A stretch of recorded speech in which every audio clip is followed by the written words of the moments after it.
Remember the shoebox, tucked away in the back of your closet, or maybe gathering dust up in the attic?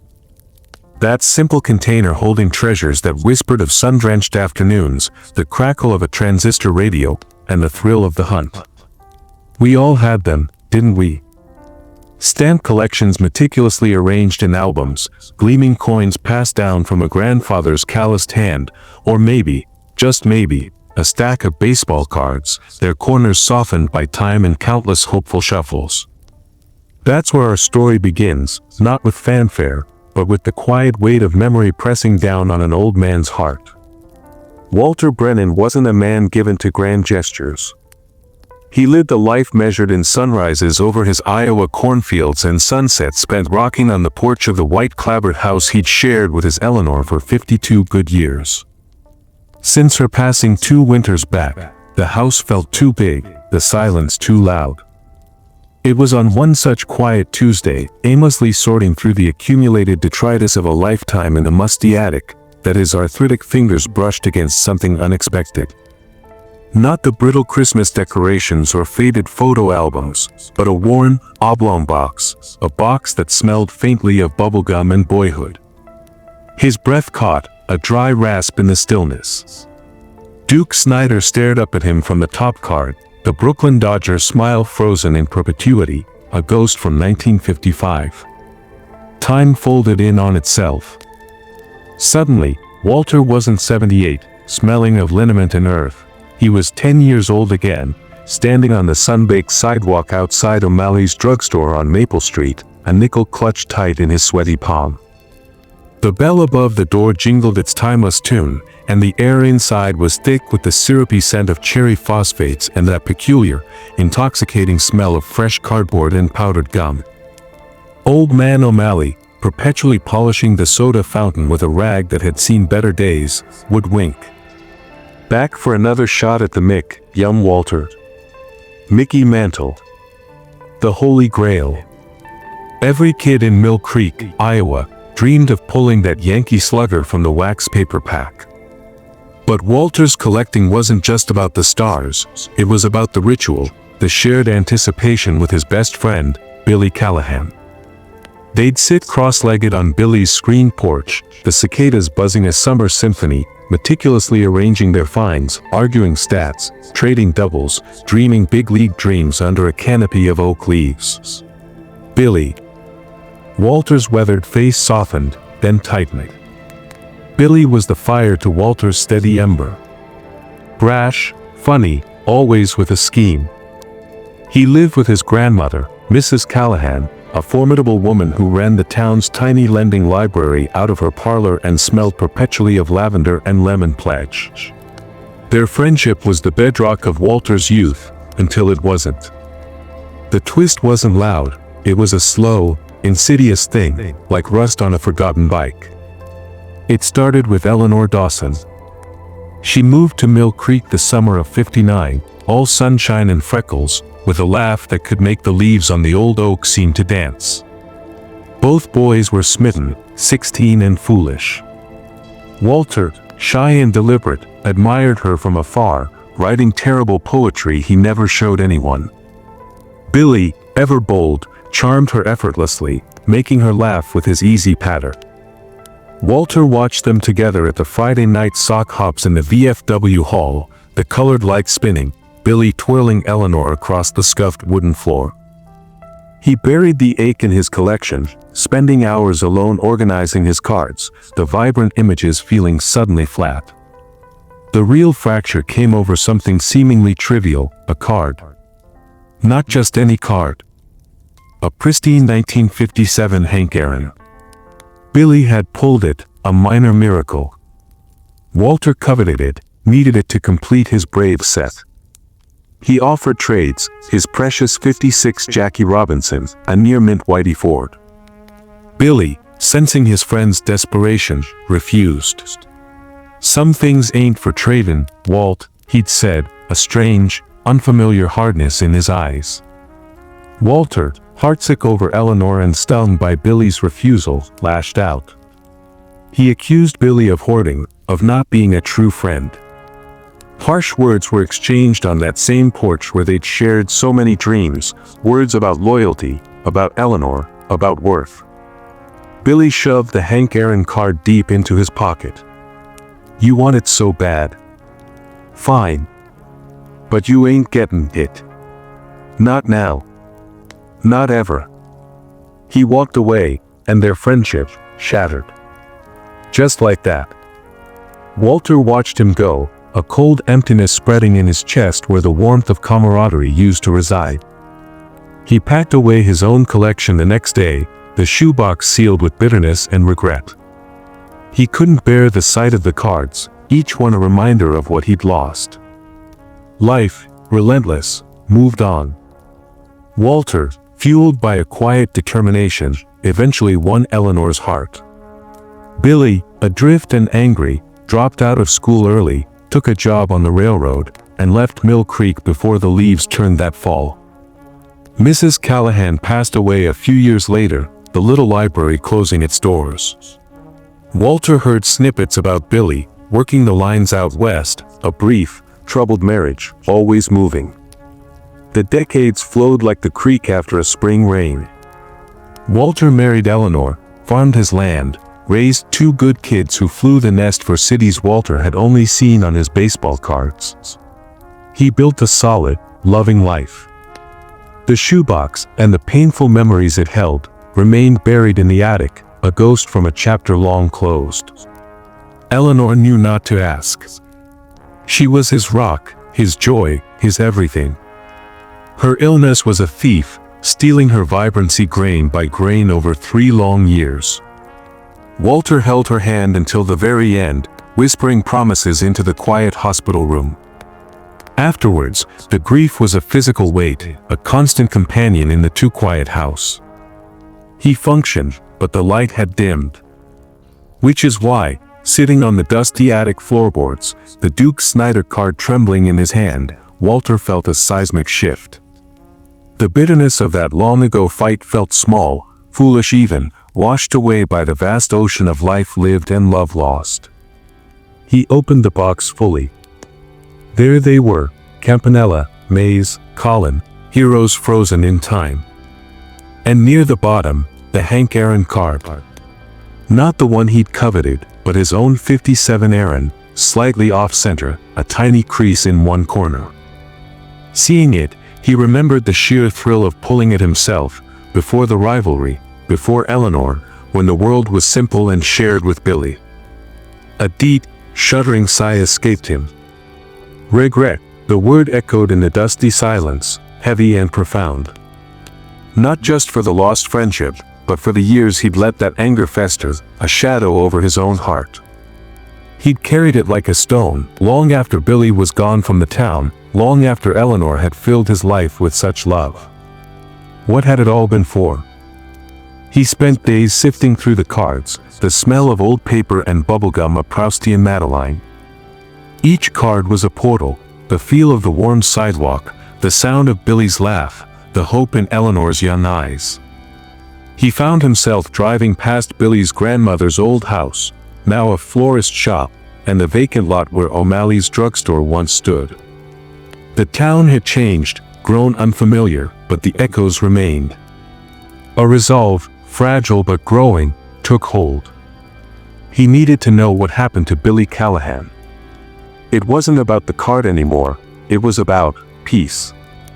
The internet was a foreign land, but his granddaughter, Sarah, a patient soul, helped him navigate.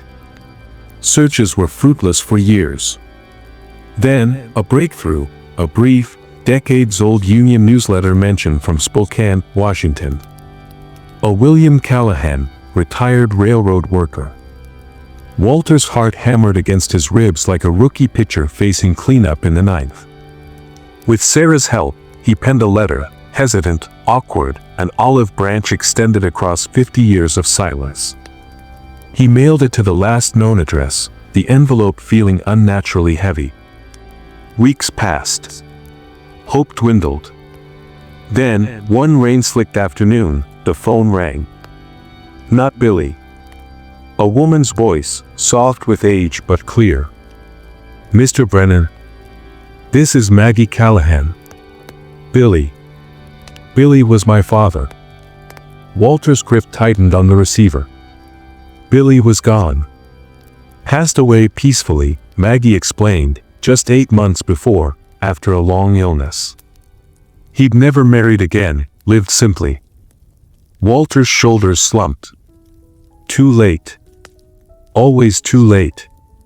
The old regret threatened to swallow him whole. But Maggie continued, her voice gentle. He talked about you, Mr. Brennan. Mill Creek. The baseball cards, especially near the end. He left something, for you. Said if you ever reached out, I was to send it. A package arrived a week later, a small, sturdy box wrapped in plain brown paper. Walter carried it to the kitchen table, the same table where he'd shared countless meals with Eleanor. His hands trembled as he cut the string. Inside, nestled in tissue paper, lay 2 things. First, a letter, the handwriting shaky but recognizable. Walt, it began. No, dear Walter, just Walt, like the years hadn't happened. Guess you found your old cards, huh? Knew you would someday. You were always the careful one.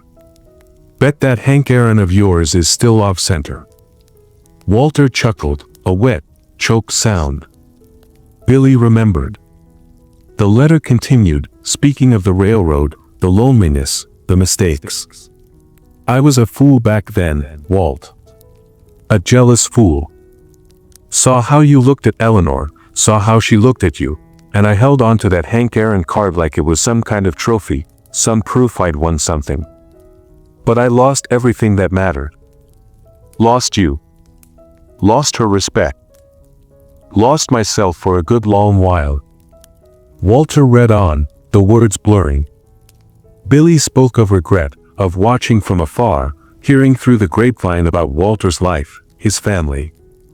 You built something real, Walt. Something good. I was always proud of you, even if I was too damn stubborn to say it. Too ashamed. Then came the jaw-dropping twist, the revelation that reframed a lifetime. There's something else, Walt. Something I carried like my own damn shoebox of regrets. That summer, after our fight, when I left. Eleanor came to see me. The night before I got on the bus. She was upset. Said she felt torn. Said she cared for me, sure, but it was you, Walt. It was always you. She knew it deep down. She came to say goodbye, but also, to ask me not to make it harder for you. To let you go. She loved you, even then. She chose you, long before you ever worked up the nerve to ask her. I was just the loud distraction. Walter gasped, the letter slipping slightly in his grasp. Eleanor had known. Had chosen him, even back then. The image of her that night, standing in the dim light by the bus station, took on a whole new meaning. Billy's final words resonated with a profound, aching wisdom. We were just kids clutching pieces of cardboard, thinking they held the world. Turns out, the real treasures were the people. I held on to the wrong thing, Walt. Held on to the hurt. Don't you make that mistake. Hold on to her. She was the rarest card in the deck. Beneath the letter, carefully preserved in a clear plastic sleeve, was the second item. Walter's breath stopped. It was a 1957 Hank Aaron card. But not his slightly creased one. This one was pristine. Centered perfectly, sharp corners, the colors vibrant. It was the card. The card. Billy's card.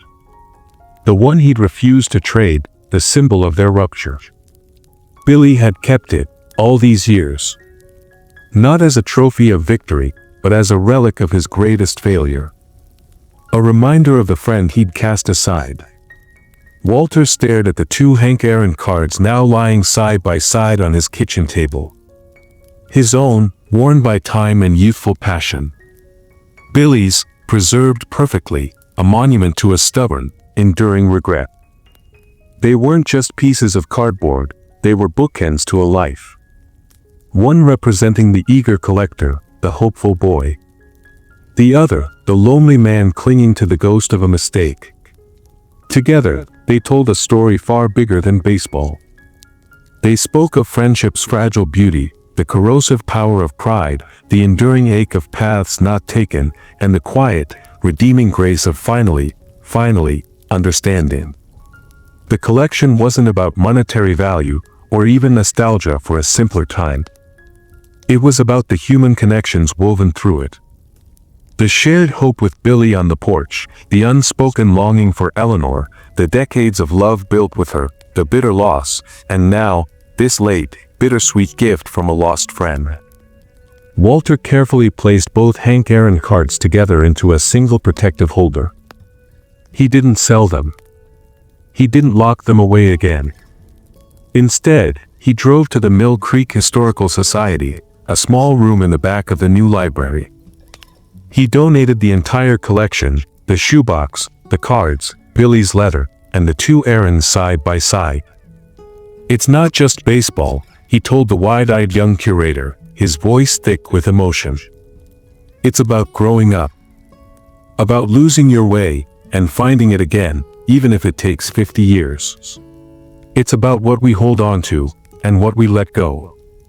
He walked out into the afternoon sun, the weight on his heart not gone, but changed. Lighter. Softer. He stopped at Eleanor's grave on the way home, placing a single sunflower, her favorite, against the cool granite. He kept the card. "Ellie," he whispered, a small smile touching his lips. "But you kept us." He drove back to the quiet, white-clapboard house. The silence was still there, but it was a different kind of quiet now. It held the echoes of laughter, the phantom scent of bubblegum, the crack of a bat on a summer radio, Billy's booming voice, Eleanor's gentle touch. He settled onto the porch rocker, the one where they'd watched countless sunsets together. He didn't feel quite so alone. The past wasn't a dusty box in the attic anymore. It was a tapestry, worn and beautiful, woven with threads of joy and sorrow, friendship and love, loss and unexpected redemption. He looked out over his fields, the late sun painting the corn in shades of gold, and understood the final, profound truth Billy's letter had etched onto his soul. The most valuable collections we ever assemble aren't made of cardboard or paper or coin.